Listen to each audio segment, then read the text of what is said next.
സംസ്ഥാനത്ത് അമീബിക് മസ്തിഷ്ക ജ്വരത്തിൽ അപകടകരമായ സാഹചര്യം ഉടലെടുത്തിട്ടും മാർഗരേഖ വൈകിപ്പിച്ച് ആരോഗ്യവകുപ്പ്. ഉടൻ മാർഗരേഖ പുറത്തിറക്കുമെന്നായിരുന്നു 2 ദിവസം മുൻപ് ആരോഗ്യമന്ത്രി വിളിച്ചു ചേർത്ത യോഗത്തിലെ തീരുമാനം.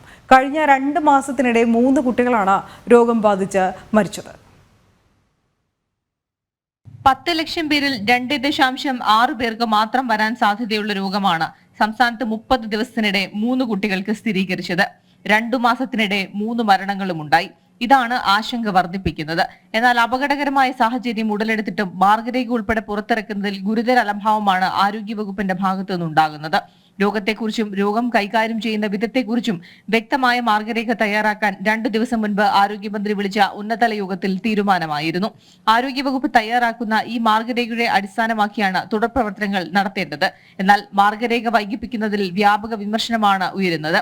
ഇതിനു മുൻപ് സംസ്ഥാനത്ത് 6 പേർക്കാണ് രോഗം ബാധിച്ചത്. 2016 ആലപ്പുഴയിലാണ് ഒരു കുട്ടിക്ക് ആദ്യമായി രോഗം റിപ്പോർട്ട് ചെയ്തത്.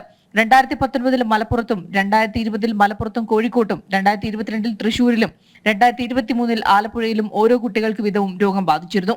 ഒഴുക്ക് കുറഞ്ഞ ജലാശയങ്ങളിൽ കാണപ്പെടുന്ന രോഗകാരിയായ അമീബ മൂക്കിലെയും ചെവിയിലെയും നേർത്ത സ്ഥലങ്ങളും സുഷിരങ്ങളും വഴിയാണ് തലച്ചോറിലേക്ക് കടക്കുന്നത്. അണുബാധയേറ്റാൽ മരണസാധ്യത കൂടുതലാണ് എന്നതാണ് പ്രധാന വെല്ലുവിളി. ജനം, തിരുവനന്തപുരം.